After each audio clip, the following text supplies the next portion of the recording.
Hi, Linda here. There will be times at your library where you will need to address customer behavior. This does not have to be a challenging or even a negative event. Here are some tips to help you enforce your system's rules in a positive way.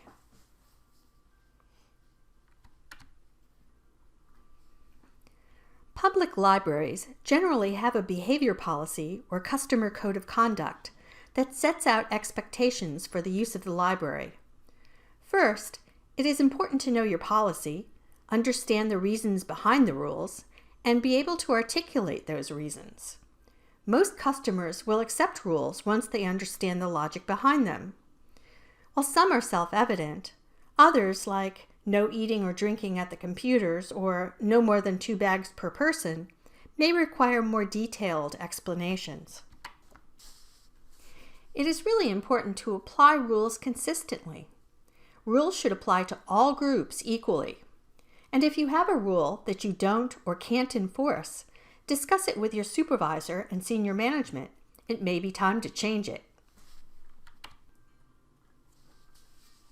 In 2001, Roy F. Baumeister, professor of social psychology at Florida State, co-authored an article, "Bad is Stronger Than Good," in the Review of General Psychology.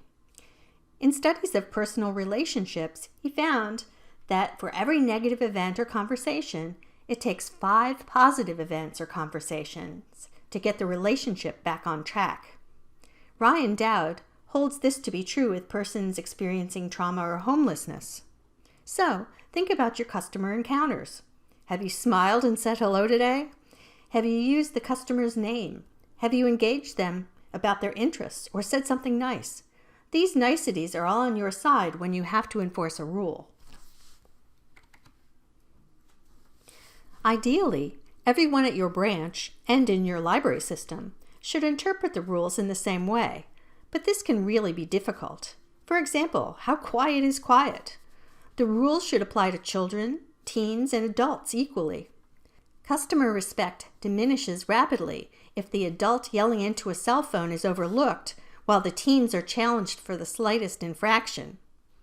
If food is allowed in the library, are all types of food acceptable? If chips are okay at the computers, how about a pizza?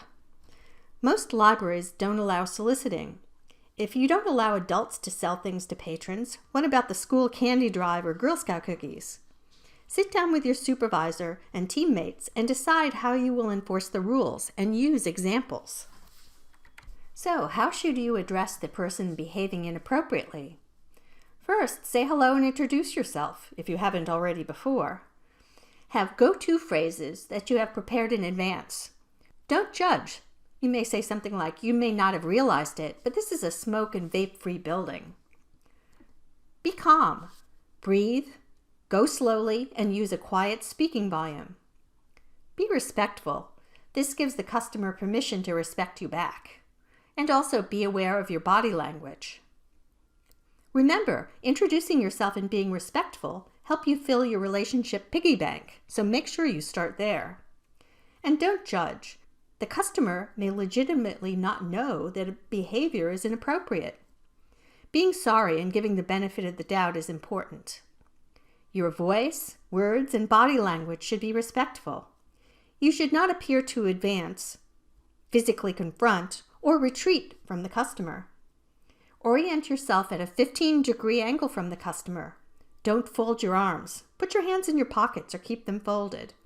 Your voice should be in a lower register than that of the customer. Customers are more apt to comply with the rules if they believe there are good reasons behind them. For example, if you have to tell a customer that they can't sleep at the library, you might begin by saying, "We want to make sure that everyone is okay while they're here at the library, and if we see someone sleeping, we're concerned that there might be health issues, so please don't sleep while you're here."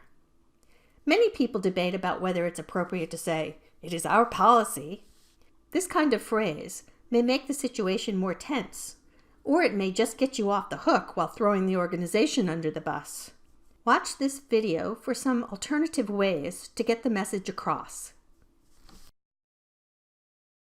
Hi, this is Dan O'Connor bringing you Say This, Not That, our weekly communication series based on our book, Say This, Not That, Power phrases to help you communicate with more power, tact, and finesse, as well as danger phrases to avoid at all costs.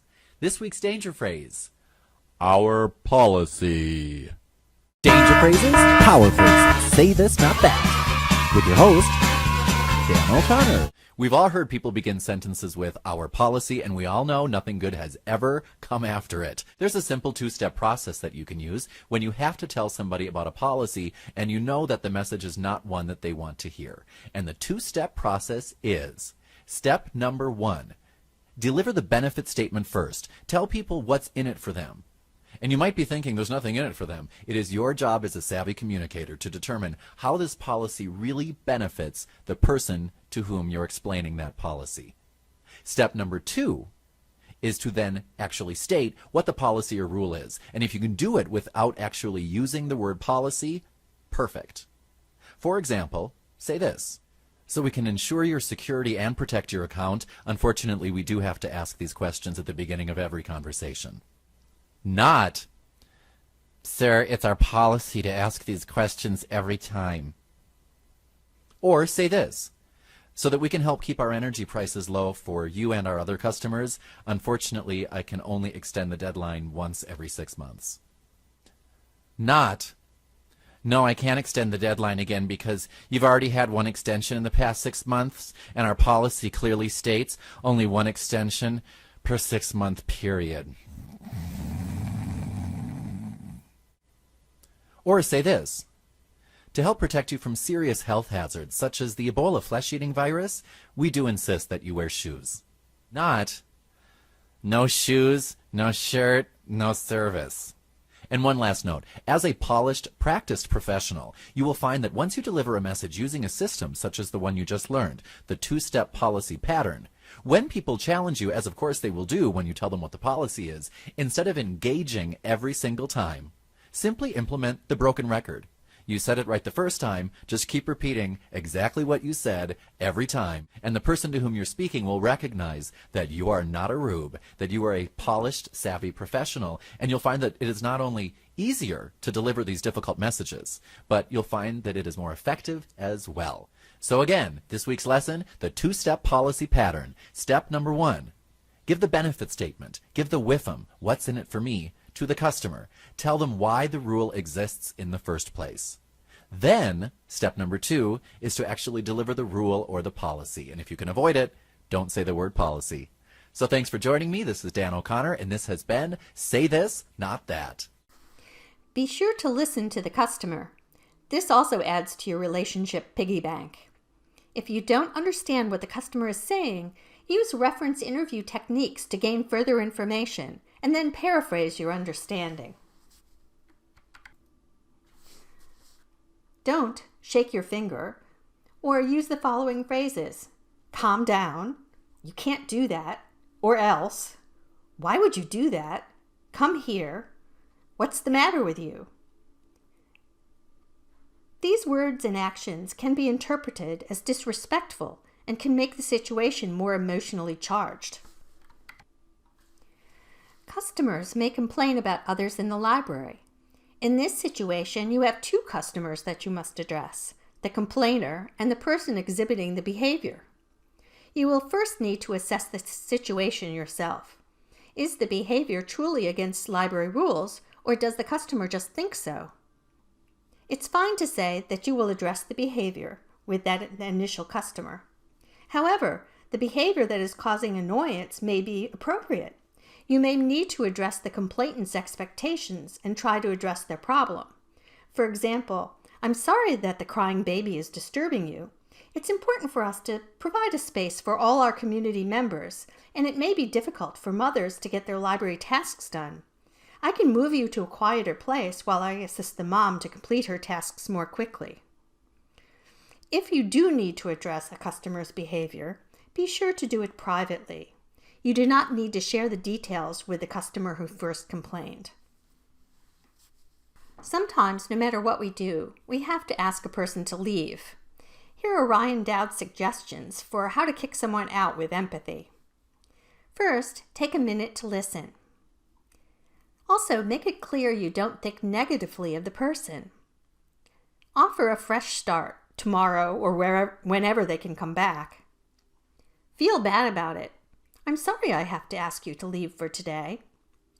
And take baby steps to get the customer moving in the right direction.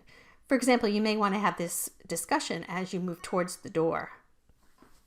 We hope this gives you some idea on how you can enforce your library's code of conduct and still be a welcoming place for your customers. Take time to prepare, find your own words, and practice until you feel comfortable. Good luck!